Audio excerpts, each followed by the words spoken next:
Our first story comes from someone who thought they were just dealing with a nosy neighbour. My neighbour has been watching me sleep for months, and I just found out how. I moved into my current apartment about 8 months ago. It's a decent place, second floor of an older building in Portland. The rent was reasonable, and the landlord seemed normal during the walkthrough. What I didn't expect was my downstairs neighbour, Margaret. Margaret is probably in her 70s, lives alone, and from day one she's known way too much about my schedule. At first I thought it was just coincidence. She'd be checking her mail right when I got home from work. She'd be watering her plants on the front steps exactly when I left for my morning jog. She'd knock on my door to borrow sugar right after I'd gotten out of the shower. But then the comments started. "You were up late last night. I could hear you moving around at 2 in the morning. Or you must have had trouble sleeping. You were tossing and turning quite a bit around midnight." I figured the walls were thin and she was just a light sleeper. The thing that really bothered me was how she always seemed to know when I was home alone versus when I had company. She'd only approach me with her random requests when I was by myself. If my girlfriend stayed over, Margaret would be nowhere to be found the next day. Last month I started having really vivid nightmares, not every night, but maybe 3 or 4 times a week. Always the same theme. Someone was in my room watching me while I slept. I'd wake up in a cold sweat, heart pounding, absolutely convinced someone had been standing at the foot of my bed. But when I'd turn on the lights, nothing, just my normal bedroom. The dreams were so realistic that I started sleeping with my bedroom door locked. I even moved a chair in front of it some nights. Still, the nightmares continued. I mentioned it to my girlfriend, and she suggested maybe I was just stressed about work. I figured she was probably right. 2 weeks ago, I was having one of those restless nights, where you're not quite asleep but not fully awake either. Around 3 in the morning, I heard this soft scraping sound coming from somewhere in my room. It was rhythmic, like someone gently dragging something across wood. I laid there frozen, listening. The sound would stop for maybe 30 seconds, then start again. Scrape, scrape, scrape, pause. Scrape, scrape, scrape. I grabbed my phone and turned on the flashlight, scanning every corner of the room. Nothing. But then I noticed something weird. There was a small gap between my floorboards near the window that I'd never seen before. It was maybe 1 inch wide and about 6 inches long. I got up to examine it closer and realised it wasn't a natural gap in the wood. Someone had cut it. I pressed my ear to the floor and could hear faint movement below me. Margaret's apartment. The next morning I called my landlord and told him about the gap in my floor. He seemed genuinely surprised and said he'd come take a look. When he arrived, he brought tools and started prying up the floorboard near my window. What we found underneath made my stomach drop. Someone had drilled a hole straight through the floor into Margaret's ceiling. The hole was maybe 2 inches in diameter and had been carefully concealed with a piece of wood that could slide back and forth. When we moved the wood aside, we could see directly into Margaret's living room. But that wasn't the worst part. My landlord shined a flashlight down through the hole, and we could see a stepladder positioned directly underneath. On top of the ladder was a small camping chair, the kind that folds up. Next to the chair was a notebook, a pair of binoculars, and what looks like a camera with a long lens. Margaret had been climbing up on that ladder every night and watching me sleep through the hole in my floor. We called the police immediately. When they searched Margaret's apartment, they found hundreds of photos of me sleeping, detailed notes about my daily routine, and even recordings of me talking on the phone. She'd been documenting my life, like some kind of research project. The police said she'd probably been doing this since the day I moved in. The hole had been drilled precisely, and the concealment work was meticulous. She'd been planning this for months. Margaret was arrested and charged with stalking and invasion of privacy. During questioning, she told police that she wasn't trying to hurt me. She was just keeping watch because she thought I seemed lonely. She said she was trying to make sure I was safe. I've since moved to a different apartment across town. I still have trouble sleeping some nights, but now I know it wasn't just nightmares. Someone really was watching me. That story is over. Jesus, that's absolutely terrifying. The amount of planning and effort that went into stalking someone like that is just disturbing. I can't imagine how violated that person must have felt discovering all those photos and notes. Moving on to our next tale, this one comes from someone who thought they were just dealing with a glitchy phone. My phone keeps getting texts from my own number, and I'm starting to freak out. This started about 3 weeks ago. I was at work when my phone buzzed with a text message. When I looked at it, the message was from my own phone number. The text just said, "Check your back seat." I figured it was some kind of spam or glitch. I get weird messages sometimes, usually trying to sell me something or get me to click on suspicious links. But this was different because it was coming from my actual number, not some random digits. I ignored it and went back to work. But about an hour later, I got another one. Same number, my number, but this time it said, "You forgot to lock your front door this morning." That one made me pause. I tried to remember if I'd locked my door when I left for work. I'm usually pretty good about it, but I'd been running late that morning. I couldn't be sure. When I got home that evening, I checked my front door. It was unlocked. The next day, I got another text from my own number. "Your neighbour saw you come home at 6:47. I checked the timestamp on the message. It had been sent at 6:48 p.m, which was exactly 1 minute after I'd walked through my front door. I started paying closer attention to these messages. They were always about things that had just happened or things I'd just done. You left your coffee mug on your car roof. You dropped your keys in the parking lot. Someone's following you. That last one came through while I was walking home from the grocery store. I immediately turned around to look behind me, but the sidewalk was empty. Still, I took a different route home and kept checking over my shoulder. The messages were becoming more frequent. Sometimes I'd get 3 or 4 in a single day. They were always accurate, always about something current, and always sent from my own number. I tried calling my phone company to report the issue. The customer service rep was confused when I explained that I was receiving texts from myself. She put me on hold for almost 20 minutes, then came back and said their system showed no record of any text messages being sent from my number. According to their logs, my phone hadn't sent any outgoing texts in over a week. I started screenshotting every message I received. I wanted proof that this was actually happening. But when I'd go back to look at the screenshots later, they were just images of blank text conversations. The messages I'd captured were gone from the images, even though I could still see them in my actual text app. Last week, the messages started getting more specific. "You're wearing your blue shirt today. You had eggs for breakfast. You called your mum at 2:15. But then they started including things I hadn't done yet. "You're going to stop at the gas station on 5th Street. I hadn't planned on getting gas, but when I checked my fuel gauge an hour later, I was nearly empty. The closest station was on 5th Street. "You're going to order pizza tonight. I'd been planning to cook dinner, but when I got home, I realised I'd forgotten to buy groceries. I ended up ordering pizza. "You're going to have trouble sleeping tonight." That message came through at 3:30 p.m. I felt fine all day, but when bedtime came, I was wide awake. I didn't fall asleep until almost 4 a.m. Yesterday, I got a message that made me genuinely panic.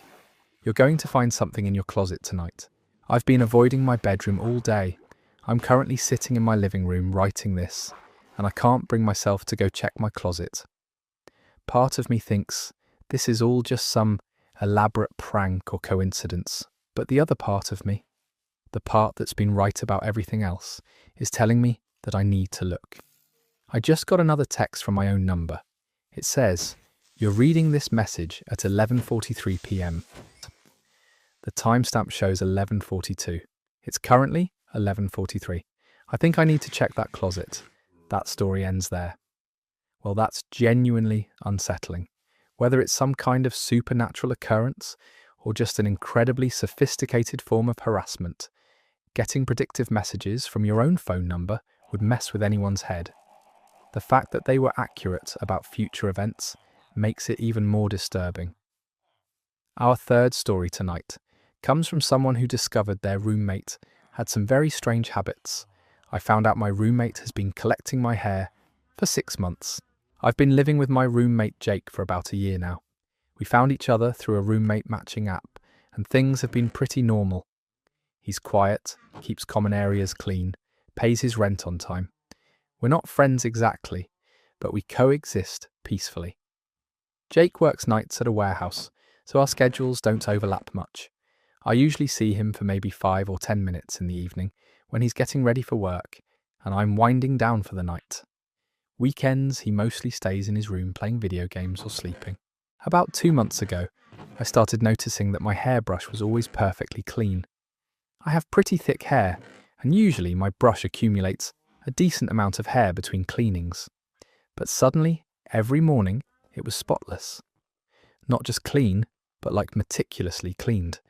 At first I thought maybe Jake was being helpful and cleaning it when he cleaned the bathroom. It seemed a little weird, but not worth bringing up. I actually appreciated not having to deal with it myself. Then I noticed the same thing with my shower drain. I have long hair, and it tends to clog drains pretty quickly. I'm usually fishing hair out of the drain every few days, but the drain stayed completely clear for weeks. I mentioned it to my girlfriend when she stayed over one weekend. She thought it was sweet that my roommate was being so considerate. Maybe he's just really neat, she said. I agreed, but something about it still felt off. A few weeks later, I was doing laundry and grabbed a load of towels from the bathroom. When I pulled them out of the hamper, I noticed they were completely free of hair. Usually when I wash towels, I have to clean lint and hair out of the lint trap afterward. This time, nothing. That's when I started paying closer attention. I began checking my hairbrush before bed, and again in the morning. Sure enough, any hair that accumulated during the day would be gone. By morning, same with the shower drain, same with my pillowcase. Someone was systematically removing every trace of my hair from the apartment. Last weekend, Jake left for work but came back about an hour later, saying he'd forgotten something. I was in my room and heard him go into the bathroom, then leave again. After his footsteps faded down the hallway, I went to check the bathroom. My hairbrush, which had been full of hair when I'd used it an hour earlier, was completely clean.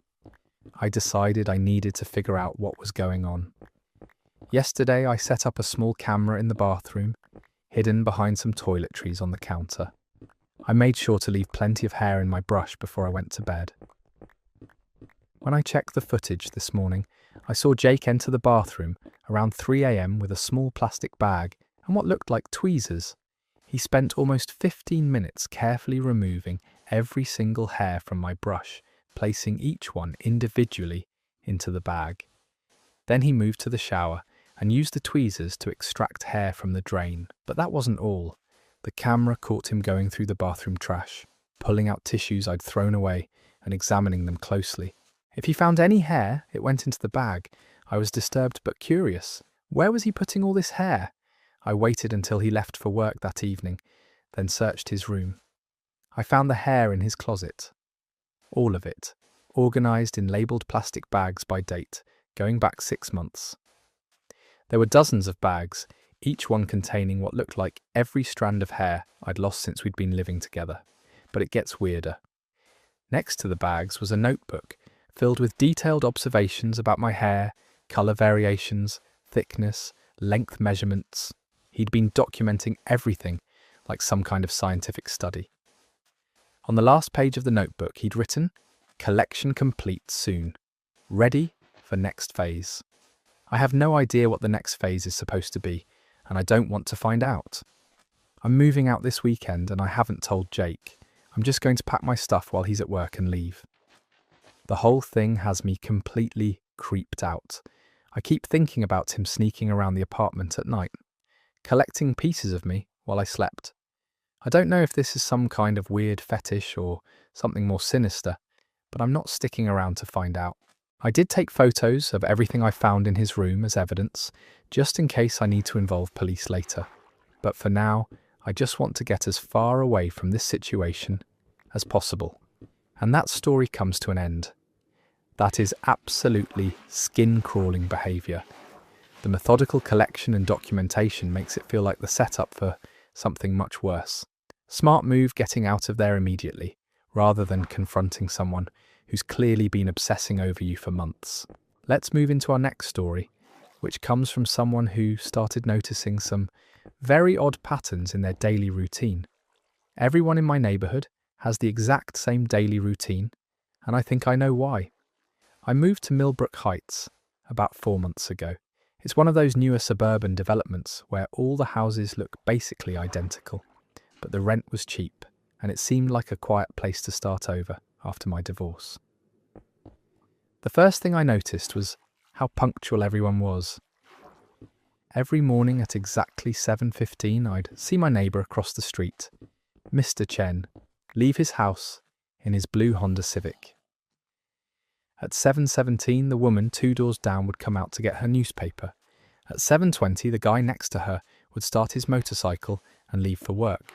I thought it was just coincidence at first. Maybe everyone in the neighbourhood worked similar jobs with similar schedules. But as the weeks went by, I realised it wasn't just similar, it was identical, down to the minute. Every single day, Mr. Chen left at 7:15. Every single day, newspaper lady came out at 7:17, motorcycle guy at 7:20. The pattern never varied, not even on weekends. I started paying closer attention to other neighbours. The family with kids always left their house at 7:45, kids dressed in identical outfits, walking in a perfect line behind their parents. The elderly couple at the end of the street would emerge at 8:30 to walk their small white dog, always turning left at the corner, always returning at exactly 8:55. At first I found it amusing, like living in some kind of suburban clockwork, but then I realised I was falling into the same pattern.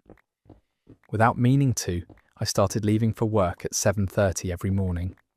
Not 7:28 or 7:32, 7:30 exactly. I'd find myself standing by my front door, checking my phone, waiting for the clock to hit 7:30 before I'd walk outside. When I tried to leave earlier or later, I'd feel this strange anxiety, like I was breaking some unspoken rule. One morning I forced myself to leave at 7:25, but I ended up sitting in my car until 7:30, feeling uncomfortable and wrong until the proper time arrived. The weekend routines were just as rigid. Saturday mornings at 9, everyone would come out to work on their lawns. Not some people, everyone. The entire street would be filled with the sound of lawn mowers starting up simultaneously. At exactly 10:30, the mowers would stop, and everyone would go back inside. Sunday afternoons at 2, people would emerge to wash their cars. Same routine, same timing, every single week. I tried breaking the pattern by staying inside during lawn mowing time. I watched from my window as every single house on the street had someone outside cutting grass except mine. The uniformity was eerie. About halfway through the hour, I started feeling anxious. By 10:15, I couldn't stand it anymore. I went outside and started mowing my lawn. The relief I felt when I joined the routine was immediate and intense, like I'd been holding my breath and could finally exhale. Last month, I decided to test something. I knocked on Mr. Chen's door on a Saturday morning and asked if he wanted to grab coffee. He seemed confused by the request, checking his watch repeatedly. He said he couldn't because it was lawn time, but maybe we could talk at 5:30. I asked why 5:30 specifically. He couldn't give me an answer. He just said that's when people talk to neighbours. So at 5:30, I went back to his house. He was standing on his front porch looking at his watch. The moment it hit 5:30, he smiled and waved me over. We talked for exactly 15 minutes.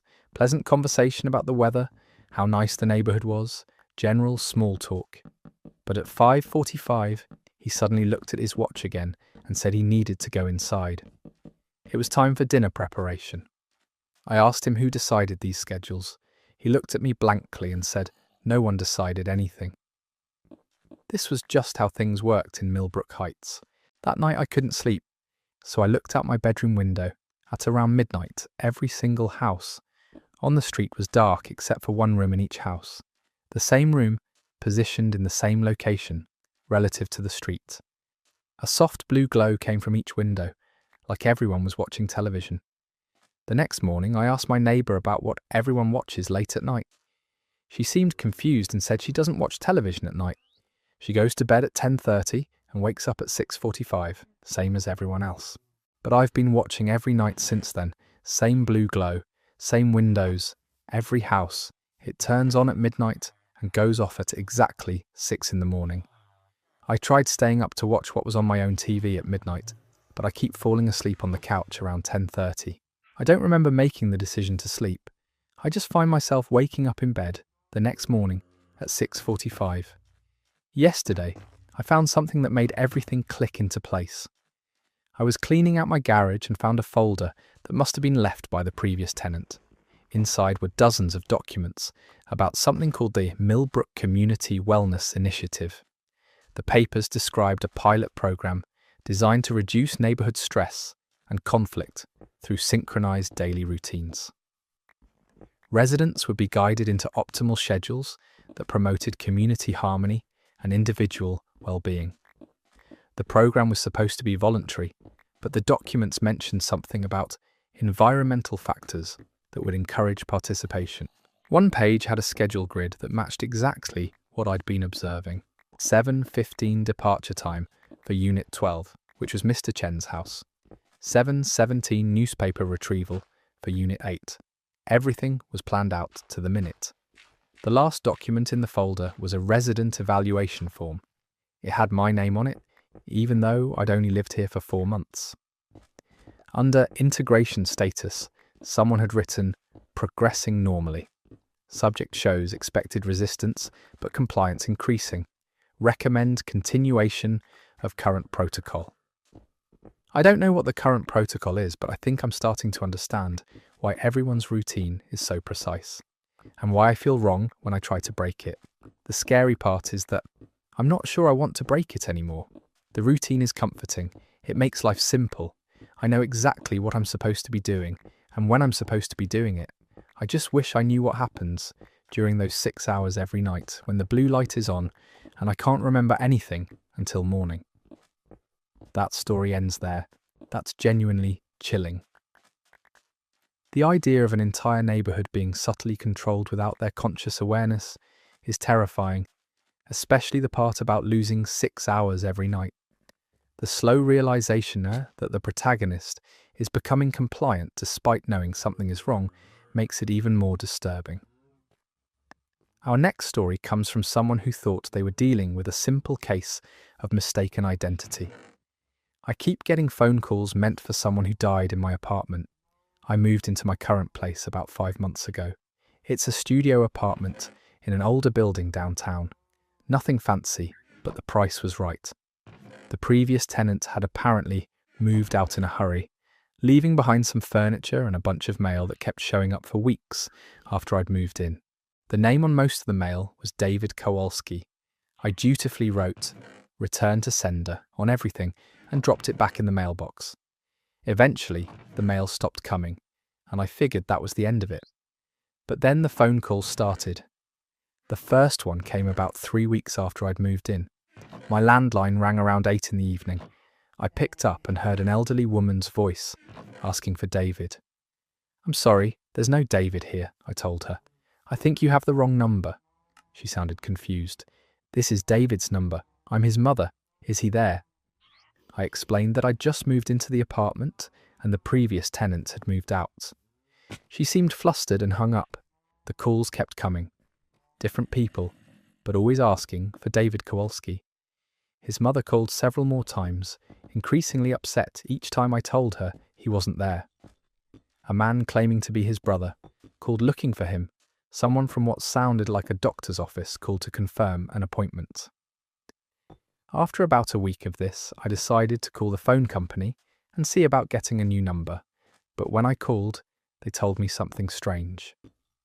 According to their records, the phone service for my apartment had been disconnected 6 months ago due to non-payment. There was no active service at my address. That didn't make sense because I was clearly receiving and making phone calls. I was talking to them on that very phone line. The customer service representative put me on hold for a long time, then came back and said there must be some kind of system error. She took down my information and said someone would look into it. The calls continued.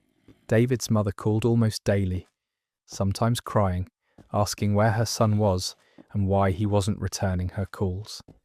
I started feeling terrible for her, but I didn't know what to tell her beyond the truth. One evening she called and was particularly distressed. She said David had missed his father's funeral, and no one had heard from him in months. She begged me to help her find him. I felt awful for this woman. I decided to do some digging online to see if I could find any information about David Kowalski, who used to live at my address. What I found made my stomach drop. David Kowalski had died in my apartment 7 months ago. The obituary was brief but clear. David Michael Kowalski, age 34, found deceased in his residence. Cause of death was listed as natural causes, but the timing was what got me. He died 2 months before his family started calling looking for him. I found more details in a local news article. David had been found by his landlord after neighbours complained about a smell. He'd apparently been dead for over a week before anyone found him. The article mentioned that he'd been struggling with depression and had become increasingly isolated from family and friends. So his family had been calling a dead man for months, and somehow those calls were reaching me in his old apartment. I thought about calling his mother back and telling her what I'd discovered, but I couldn't bring myself to do it. How do you tell someone their son is dead when they've been talking to his phone number for months? The calls started changing after I learned the truth. Instead of just asking for David, people began having actual conversations as if he was there. His mother would call and talk for 20 or 30 minutes about her day, about family news, about how much she missed him. She'd pause occasionally, as if listening to responses I couldn't hear, then continue the conversation. His brother called and had what sounded like an argument with someone who wasn't there. He was angry about money David supposedly owed him, getting increasingly heated as he spoke to silence. The strangest call came from a woman who said she was David's ex-girlfriend. She called late at night, crying, apologizing for how things had ended between them. She said she knew he couldn't forgive her, but she needed him to know she was sorry. During that call, I heard something that made my blood run cold. While she was talking, I could swear I heard a man's voice in the background, very faint, as if someone was whispering responses to her apologies. I started recording the calls, thinking maybe I was imagining things.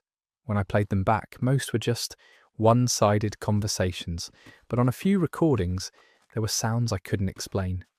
Breathing that wasn't mine, faint whispers, what sounded like someone moving around the apartment while I was sitting perfectly still. Last week, David's mother called and had the most normal conversation yet. She talked about her garden, about a book she was reading, about plans for Christmas, but at the end of the call, she said something that made me hang up immediately. She said, "I know you can't talk back, David, but I can feel you listening. I'm glad you found a way to stay connected to your phone. I love you, sweetheart." After she hung up, I sat in my apartment in complete silence. That's when I heard it clearly for the first time. Footsteps moving across the floor above me, even though I live on the top floor of the building. I called my landlord the next morning and asked about the previous tenants. He confirmed that David Kowalski had died in the apartment, but he seemed surprised that I knew about it. "I thought the new tenant should know," he said, "but you never asked, so I figured it didn't matter to you." I asked him about the phone service. He said the phone company had never disconnected David's line after he died because no one had requested it. According to him, I'd been using a dead man's active phone service for 5 months, but that contradicted what the phone company had told me about there being no active service. I don't know what to believe anymore. The calls keep coming, and they're getting more frequent. Sometimes, I hear David's mother calling his name through the phone, even when I haven't answered it. Last night, I woke up to the sound of the phone ringing. When I answered, there was no one there, just empty silence. But after I hung up, I could swear I heard someone breathing in the room with me. I'm starting to think David never really left this apartment, and somehow his family's grief is keeping him connected to that phone line, whether he wants to be or not. That story ends there. The concept of grief literally keeping a dead person tethered to their old phone line is both heartbreaking and terrifying. The mother unknowingly having conversations with her deceased son, while the new tenant witnesses. It all creates such an unsettling dynamic between the living and the dead. Moving on to our final story tonight. This one comes from someone who discovered their new job had some very unusual requirements. I got hired as a night security guard, and my boss gave me a list of rules that don't make any sense. I was desperate for work when I found the posting on Craigslist. Night security guard for an office building downtown. Decent pay, minimal requirements. The ad was pretty bare bones, just said they needed someone reliable who could follow instructions and wasn't afraid of working alone. The interview was weird from the start. It was held at 10 p.m. in the lobby of the building I'd be guarding. The hiring manager, a thin guy in his 50s named Mr. Hendricks, met me at the front entrance and walked me through the building. It was a standard office complex, maybe 12 floors, mostly accounting firms and insurance companies, nothing that seemed like it would need heavy security. But Mr. Hendricks explained that they'd had issues with break-ins and vandalism, so they wanted someone on site overnight. The job seemed straightforward enough. Walk the building every 2 hours, check that all doors were locked, monitor the security cameras, write up a basic report each night. Standard security work. But then he handed me a laminated sheet of paper with a list of rules. He said these were non-negotiable policies that every night guard had to follow exactly. Rule 1. Never enter the 3rd floor between midnight and 4 a.m. Rule 2. If you hear music coming from the elevators, do not investigate. Stay at your desk until it stops. Rule 3. If someone knocks on the front door after 11 p.m., do not answer, regardless of what they say. Rule 4. The vending machine on the 7th floor sometimes dispenses items you didn't select. If this happens, take the item, but do not eat or drink it. Rule 5. If you see lights on in offices during your rounds, make a note, but do not turn them off. Rule 6. If the phone at the security desk rings more than 3 times in 1 hour, unplug it for the remainder of your shift. Rule 7. Never use the bathroom on the 9th floor. Rule 8. If you encounter anyone in the building who claims to work there, ask for their employee ID. If they cannot produce one, return to the security desk immediately and call the number written at the bottom of this page. I stared at the list, waiting for him to explain or laugh and tell me it was some kind of joke, but he just looked at me seriously and asked if I had any questions. I asked what would happen if I broke one of the rules. He said I'd be fired immediately, no exceptions. I asked why some of these rules existed. He said the previous guards had learned through experience that following them was important for everyone's safety. The pay was good enough that I decided not to ask too many more questions. I needed the job. My first week was completely normal. I walked my rounds, checked doors, watched the security monitors. Nothing unusual happened. I started thinking the rules were just some weird corporate paranoia or maybe left over from a previous security company. But on my 8th night, I learned why rule number 2 existed. I was sitting at the security desk around 1 a.m. when I heard music coming from the elevator bank. It was faint at first, some kind of classical music, maybe a waltz. I figured someone had left their phone in one of the elevators. I got up to check it out, but then I remembered the rule. No investigating elevator music. I sat back down and tried to ignore it. The music got louder. It was definitely coming from the elevators, and it sounded like a full orchestra now. I could hear violins and cellos and what might have been a piano. It was beautiful, but completely out of place. I watched the security monitor that showed the elevator bank. All 4 elevators were moving up and down constantly, stopping at different floors, but the doors never opened. The music continued for almost an hour before it finally stopped, and the elevators returned to the ground floor. The next morning, I asked Mr. Hendricks about it. He just nodded and said that's why we have rule number 2. A few nights later, I encountered rule number 4. I was doing my 2 a.m. rounds and stopped by the vending machine on the 7th floor to grab a soda. I put in my money and selected a Coke, but what came out was a bottle of water with a label I'd never seen before. The brand name was printed in a language I didn't recognize. Following the rule, I took the bottle but didn't drink it. When I got back to the security desk, I put it in the lost and found box that Mr. Hendricks had told me to use for anything unusual. The strangest incident happened during my third week. I was doing a midnight round when I saw lights on in several offices on the 5th floor. Following rule number 5, I made a note but didn't turn them off. But as I was walking past one of the lit offices, I heard voices inside. Multiple people having what sounded like a normal business meeting. I could hear papers shuffling, chairs moving, someone giving a presentation. I checked my watch. It was 12:30 a.m. on a Saturday night. I remembered rule number 8 and decided to investigate. I knocked on the office door and announced myself as security. The voices stopped immediately. A woman opened the door. She was dressed in business attire and looked completely normal, except for the fact that she was there in the middle of the night. Behind her, I could see about 6 other people sitting around a conference table with papers and laptops spread out. I asked for her employee ID. She smiled and said she'd left it in her other bag. Could she just tell me her name instead? Following the rule, I immediately returned to the security desk and called the number at the bottom of the rule sheet. Mr. Hendricks answered on the first ring, even though it was past midnight. I told him what had happened. He said he'd handle it and that I should stay at my desk for the rest of the night.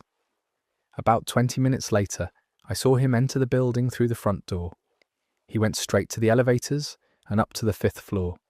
I watched the security monitors, but the cameras on that floor went fuzzy whenever I tried to focus on the area where the meeting had been happening. Mr. Hendricks came back down about an hour later. He stopped by the security desk and told me I'd done the right thing by following the rules. He said the people I'd encountered weren't employees and that this kind of thing happened sometimes. I asked him who they were and what they wanted. He said some buildings attract unusual activity, and that's why we had the security protocols. He didn't elaborate beyond that. I've been working here for 2 months now, and I've encountered almost every rule on the list. The 3rd floor thing happened last week. I accidentally got off the elevator on the 3rd floor around 2 a.m. and immediately felt like something was very wrong. The temperature was at least 20 degrees colder than the rest of the building, and I could hear what sounded like typing coming from every office, even though they were all dark. I got back on the elevator immediately and didn't include the incident in my report. Some things are better left undocumented. The job pays well, and the work isn't difficult as long as you follow the rules exactly. I've stopped questioning why these policies exist. I've learned that some buildings have their own ecosystem of weirdness, and it's better to work around it than try to understand it. My only concern is that Mr. Hendricks mentioned they've had trouble keeping night guards long term. When I asked why, he said most people either quit after a few weeks or stop following the rules. I asked what happens to guards who stop following the rules. He said they usually just stop showing up to work one day. I've been very careful to follow every rule exactly as written. That story is over. Working a job where breaking the rules could literally make you disappear is nightmare fuel. The fact that the boss was so matter-of-fact about previous guards just vanishing makes it even more terrifying. Sometimes ignorance really is bliss when it comes to workplace policies. Our next story comes from someone who thought they'd found the perfect apartment deal. I found an apartment that was way too cheap, and now I know why. I was apartment hunting in Seattle last spring when I found a listing that seemed too good to be true. A 1-bedroom apartment in Capitol Hill for $800 a month. Everything else in that neighborhood was going for at least $1,500, so I figured there had to be a catch. I called the number in the listing and spoke to a woman named Mrs. Chen, who said she was the property manager. She had a slight accent and sounded elderly. She explained that the apartment had been vacant for a while and the owner was motivated to rent it quickly. When I asked why it was so cheap, she said the previous tenants had left suddenly and they just wanted someone reliable who would take good care of the place. She offered to show it to me that afternoon. The building was older but well maintained, and the apartment itself was actually really nice. Hardwood floors, updated kitchen, good natural light. The only weird thing was that it came fully furnished. Mrs. Chen explained that the previous tenant had left everything behind, and the owner didn't want to deal with moving it all out. The furniture was decent quality, but had an odd feel to it. Everything was slightly too formal for the space, like it belonged in a much fancier apartment. The bed was perfectly made with hospital corners. The books on the shelves were organised by height rather than subject. Even the clothes in the closet were arranged by colour and season. Mrs. Chen said I could keep anything I wanted and donate the rest. She seemed eager to get the place rented and offered to waive the security deposit if I could move in within a week. I should have been more suspicious, but I needed a place, and the price was impossible to pass up. I signed the lease that day. The first month was completely normal. I gradually replaced the previous tenant's belongings with my own stuff, though I kept some of the nicer pieces. The apartment was quiet, the neighbours were friendly, and I felt like I'd gotten incredibly lucky. But then I started noticing small things that seemed off. Sometimes I'd come home and find items had been moved slightly. A book I'd left on the coffee table would be back on the shelf. A coffee mug I'd left in the sink would be clean and back in the cabinet. At first, I thought I was just forgetting where I'd put things. Then I realised that someone was cleaning my apartment while I was at work. Not just tidying up, but deep cleaning. The floors would be mopped, the bathroom would be spotless, even my laundry would be folded and put away. It was like having an invisible maid service. I called Mrs. Chen to ask if building maintenance had access to my apartment. She seemed confused and said no one should be entering without my permission. She promised to look into it, but the cleaning continued. Every day I'd come home to find my apartment in perfect condition. It was actually kind of nice at first, until I realised someone was also going through my personal belongings. My mail would be sorted and organised on the kitchen counter. My computer files had been reorganised into new folders. Even my phone contacts had been alphabetised and cleaned up, with duplicate entries removed. Someone was living in my apartment during the day while I was at work, and they were methodically organising my entire life. I decided to test this theory by leaving small markers around the apartment before I left for work. A pen placed at a specific angle on my desk, a book open to a particular page, a coffee cup positioned just so on the counter. When I came home, everything had been moved, but more than that, everything had been improved. The pen was now in a proper pen holder, the book was closed and shelved appropriately, the coffee cup was clean and stored away. I set up a hidden camera in my living room to see who was doing this. What I captured on video was not what I expected. It was me, not someone who looks like me, but actually me. Same clothes I'd worn to work that day, same hairstyle, same everything. But this version of me moved differently, more precisely. Every action was deliberate and efficient. I watched myself vacuum the apartment with military precision, organise my bookshelf according to some system I didn't understand, and clean my kitchen until it sparkled. This other me worked for about 6 hours, then sat down on my couch and just stared at the wall until it was time for the real me to come home. Right before I could be heard coming up the stairs, the other me would simply vanish. Not walk out of frame, not hide somewhere, just disappear. I confronted Mrs. Chen with the video. She watched it calmly, then asked if I was happy with the apartment maintenance. I told her this was completely insane and demanded an explanation. She explained that the previous tenant had been very particular about cleanliness and organisation. When he left, some of his habits had remained in the space. She called it residual behaviour and said it was fairly common in older buildings. I asked if she meant the apartment was haunted. She said not exactly haunted, but that some places hold onto the patterns of previous occupants. The cleaning and organising would continue whether I liked it or not.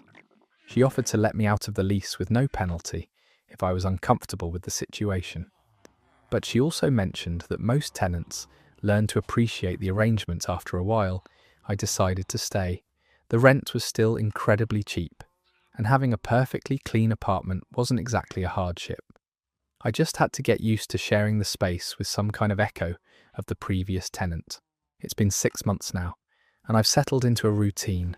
I leave small messes for my other self to clean up. Sometimes I deliberately disorganize things just to see how they'll be fixed. It's become almost like a game. The only rule I've established is that my other self isn't allowed to touch my bedroom. I put a sign on the door that says "Private, do not enter," and so far it's been respected.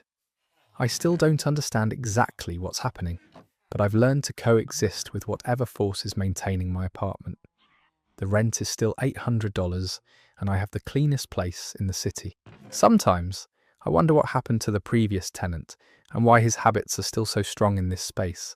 But Mrs. Chen says some questions are better left unasked, and I'm inclined to agree with her. That story is over. Having a supernatural cleaning service sounds like a dream until you realize there's another version of you methodically going through all your personal belongings.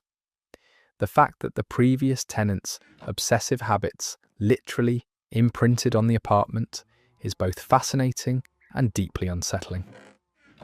All right, everyone. We've reached the end of tonight's collection of strange tales from the internet. Whether these stories helped you drift off or kept you wide awake, I hope you found them as intriguing as I did. If you're still listening at this point and enjoyed this journey into the weird corners of human experience, consider subscribing for more content like this. Sweet dreams, and I'll see you in the next one.